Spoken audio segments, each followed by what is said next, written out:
श्री गुरु महिमा अलेख शरण। श्री गुरु महिमा अलेख शरण। श्री गुरु महिमा अलेख शरण। महिमा वास्तु सेवा यूट्यूब चैनल तरफरु आपण मानकु स्वागत जनाई आज आरंभ करने को जाउछि महिमा स्वामींकर केते गोटी अलौकिक घटना।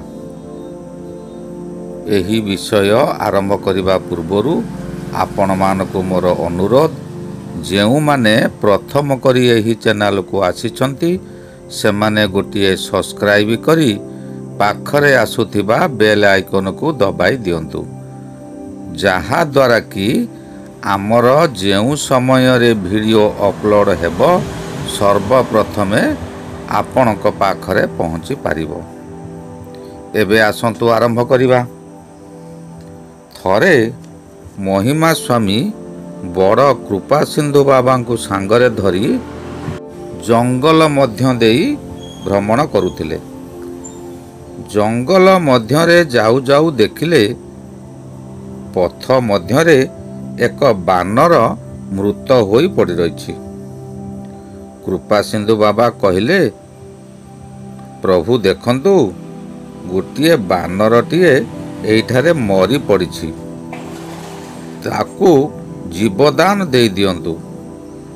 महिमा प्रभु यह सुनी हस हस मुहरे कहिले, सिंधु तमे बेतबाड़ीटी दियो। कृपा सिंधु बाबा बेतबाड़ीटी बढ़ाई देले। प्रभु बेतबाड़ी को बानर पिठिरे लगाई 3 थर ब्रह्म नाम उच्चारण करिबारु बानरटी जीवित होई उठिला ओ आखि खोलिबा मात्रे देखिला 2 जन अद्भुत व्यक्ति बड़ बड़ बाड़ी धरी छिड़ा होइछंती। एणु से ता जीवन विकल रे जंगल मध्य को दौड़िला। गुरु और शिष्य 2 जन याकु देखि हसुथांती। यही परी गुरु शिष्य बहु अलौकिक कार्यमान करिछंती। एबे देख बहु व्यक्ति जादू विद्या हाथ सफाई कार्यमान करी निजकु अलौकिक बाबा बोली दर्शाउछंती। लोक मानंकु धन वृद्धि हेबा कथा कही बहु धनी व्यक्ति को निज आयत को नहीं भल व्यवसायटीए चलैछंती। जेते धनी लोक तांकर अधिक धन रे लोभ, सेई माने एही माया रे अधिक पड़ी जाउछंती। गरीब व्यक्ति जणे तांक माया रे प्रवेश करि पारंती नाही। एही परी एबे निकटरे वीर बाबा बोली जणे बाबा साधा पेपर रे हलदी गुंड पकाई ताहाकू पेपर उपरे घसी देउचंती। तहिरे एक अणाक्षर मंत्र लेखि होई जाउछि। एहाकू देखि लोकमाने भय करि जाउछंती। यही परी बहु जादू विद्या करी बहु लोकंक ठारू पुला पुला अर्थ और दान संग्रह करुछंती। यही परी देखिबा परे लोकमाने तांको मुंडिया मारुछंती। तांको पाद तले सुना रूपा अर्थ बहु दान करुछंती। किंतु महिमा स्वामी कौनसी जादू विद्या करू नथिले। जादू विद्या करी केबे मृत शरीर को बंचाई देई हेबो नाही। एहा केवल ब्रह्म नामर करामती। महिमा स्वामी सर्वदा कृपा सिंधु बाबा को सांगरे धरिकी जाती। यार कारण हला महिमा स्वामी कृपा सिंधु बाबा को मृत अवस्था आनी ताहाकू जीवित करी भेकबाना देई तांकर नाम रखिथिले कृपा सिंधु। कृपा सिंधु बाबांकर पूर्व नाम थिला किणु। तांको पितामाता अपुत्रिक थिले। ମହିମା ସ୍ୱାମୀ ତାଙ୍କୁ ସତ୍ୟ କରାଇଥିଲେ ଯେ ତୁମର 2 ଗୋଟି ପୁତ୍ର ହେବ, ବଡ଼ ପୁତ୍ରକୁ ଆମ୍ଭକୁ ଦେବ। ସୌଦାଗର ଓ ତାଙ୍କ ପତ୍ନୀ ସତ୍ୟ କରିଥିଲେ, କିନ୍ତୁ ପୁତ୍ର ଜନ୍ମ ହେବା ପରେ ସେମାନେ ସତ୍ୟକୁ ଭୁଲି ଯାଇ ପୁଅ ଉପରେ ଲୋଭ ରଖିଲେ। ପୁତ୍ରକୁ ଆଉ ସନ୍ନ୍ୟାସ କଲେ ନାହିଁ। ମହିମା ସ୍ୱାମୀକୁ ତାଙ୍କ ଦ୍ୱାରରୁ ଫେରାଇ ଦେଲେ। ମହିମା ସ୍ୱାମୀ ସେ ସମୟରେ କହିଥିଲେ, ତୋ ବାକ୍ୟ ତୁ ହିଁ ରକ୍ଷା କର, ଅସତ୍ୟ ନୁହଁ ସୌଦାଗର। ଏହା ଶୁଣି ସୌଦାଗର ତାଙ୍କ ସାନ ପୁଅକୁ ଦେବା ସକାଶେ କହିଲେ। ମହିମା ସ୍ୱାମୀ ସାନ ପୁଅକୁ ନ ନେଇ ତାଙ୍କ ଦ୍ୱାରରୁ ଫେରିଗଲେ। କିଛି ଦିନ ପରେ କିଣୁକୁ ସର୍ପଦଂଶନ ହେଲା ଓ ସେ ମରିଗଲେ।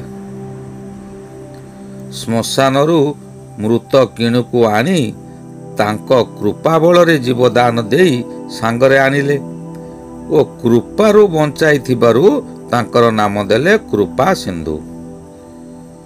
ଏହିପରି ବହୁ ଅଲୌକିକ କାର୍ଯ୍ୟମାନ କରି ସତ୍ୟ ଧର୍ମର ଟେକ ଓ ପ୍ରଚାର କରୁଥିଲେ। ସେହି ବ୍ରହ୍ମ ନାମର କରାମତି ମୋ ଜୀବନରେ ଗୋଟିଏ ଛାପା ହୋଇ ରହିଯାଇଛି। ଆପଣମାନେ ତାହାକୁ ମିଛ କହିପାରନ୍ତି, ଆପଣମାନଙ୍କୁ ତାହା ମିଛ ଲାଗିପାରେ, ତାହା କିନ୍ତୁ ସତ୍ୟ। ଗୋଟିଏ ବାଳକ 17 ମାସ ବୟସ ହୋଇଥିବା ସମୟରେ ବାତ ରୋଗରେ ପୀଡ଼ିତ ହୋଇ ମୃତ୍ୟୁ ହୋଇଗଲା। ସେହି ବ୍ରହ୍ମ ନାମ ଦ୍ୱାରା ଦୀର୍ଘ 5 ଘଣ୍ଟା ପରେ ଡକ୍ଟର ଯାହାକୁ ମୃତ ଘୋଷଣା କରିଥିଲେ ସେହି ବାଳକ ପୁଣି ଜୀବିତ ହୋଇଗଲା, ଯାହାକି ସେହି ଆମ୍ବୁଲାନ୍ସରେ ଥିବା ଫାର୍ମାସିଷ୍ଟ ମଧ୍ୟ ଆଶ୍ଚର୍ଯ୍ୟ ଓ କାନ୍ଦି ପକାଇଥିଲେ। ନିଜେ ସେ ବାଳକକୁ କୋଳରେ ଧରି ଚକୋଲେଟ୍ ଖାଇବାକୁ ଦେଇଥିଲେ। କଟକ ଶିଶୁ ଭବନ ପର୍ଯ୍ୟନ୍ତ ତାହାକୁ ନିଜ କୋଳରେ ଧରି ଧରି ନେଇଥିଲେ। ଏହା ଥିଲା 2019 ମସିହା ଜାନୁଆରୀ ମାସ 20 ତାରିଖ ରବିବାର ଥାଏ ଓ ସେହିଦିନ ମାଘ ମାସ ପ୍ରଭୁ ପୂର୍ଣ୍ଣିମା ମଧ୍ୟ ଥାଏ। ମଠରେ ବତୀ ଲାଗିଥାଏ। ସନ୍ଧ୍ୟାରେ ବାଳକ ମୃତ ହେଲା, ପୁଣି ରାତି 10ଟାରେ ଜୀବିତ ହୋଇଗଲା।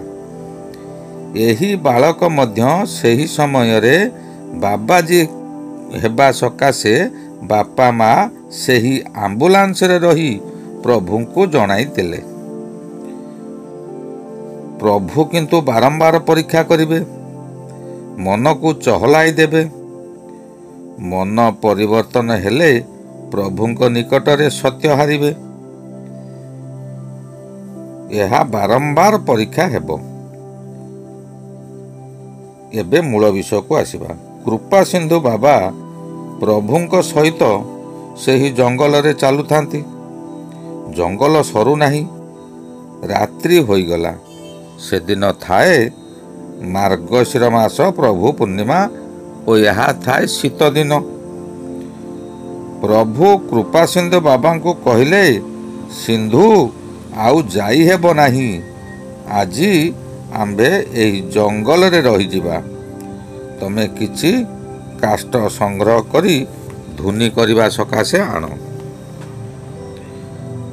କୃପା ସିନ୍ଧୁ ବାବା ସଙ୍ଗେ ସଙ୍ଗେ ଜଙ୍ଗଲକୁ ଚାଲିଗଲେ କିଛି କାଷ୍ଠ ସଂଗ୍ରହ କରିବା ସକାଶେ ଓ କିଛି କାଷ୍ଠ ସଂଗ୍ରହ କରି ମୁଣ୍ଡରେ ମୁଣ୍ଡେଇ ଆଣୁଥାନ୍ତି। ପ୍ରଭୁ ଏହି ସମୟରେ କୃପା ସିନ୍ଧୁ ବାବାଙ୍କୁ ମଧ୍ୟ ପରୀକ୍ଷା କଲେ। ଏକ ଅଦ୍ଭୁତ ରୂପ ହୋଇ କୃପା ସିନ୍ଧୁ ବାବାଙ୍କୁ ଦେଖାଦେଲେ। 9 ଗୋଟି ଜୀବର ଅଙ୍ଗକୁ ଧାରଣ କରିଥିଲେ। ଏକ ବିଶାଳ ଶରୀର।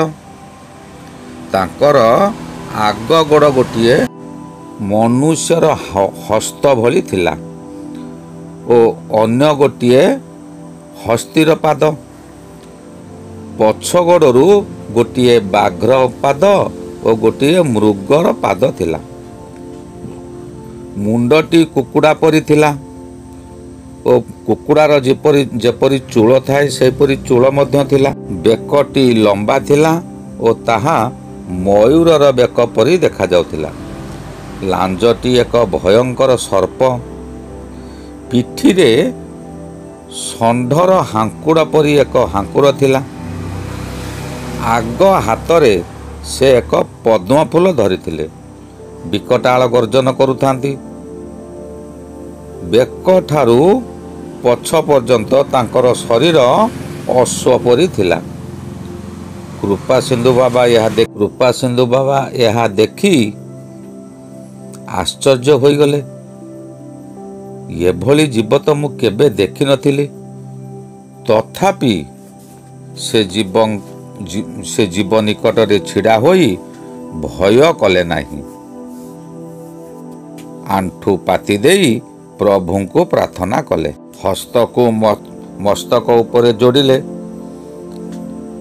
ସେ ପ୍ରାର୍ଥନା କଲେ, ଜୟ ଜୟ ଅନାଦି ଅରୂପ ଶୂନ୍ୟ ଦେହି, ଜୟ ଜୟ ଅନାଦି ଅରୂପ ଭାବଗ୍ରାହୀ, ଜୟ ଜୟ ଅନାଦି ଅରୂପ ଅଣାକାର, ଜୟ ଜୟ ଅନାଦି ଅରୂପ ନିରାକାର, ଅଜନି ସମ୍ଭୂତ ତୁମ୍ଭେ ଅରୂପ ଶରୀର, ଅକଳଣା ବାରାନିଧି ମହିମା ଯାହାର, ଆଦି ଅନ୍ତ କରି କେହୁ କହିବ ମୁଖରେ, ବ୍ରହ୍ମା ବର୍ଣ୍ଣି ନ ପାରିଲେ ସହସ୍ର ମୁଖରେ, ତ୍ରୟ ଦେବ ଯେଉଁ ନାମ ନ ପାଇଲେ ଅନ୍ତ, ନିରାକାର ପୁରୁଷ ଯେ ନ ପାଇଲେ ତତ୍ତ୍ୱ।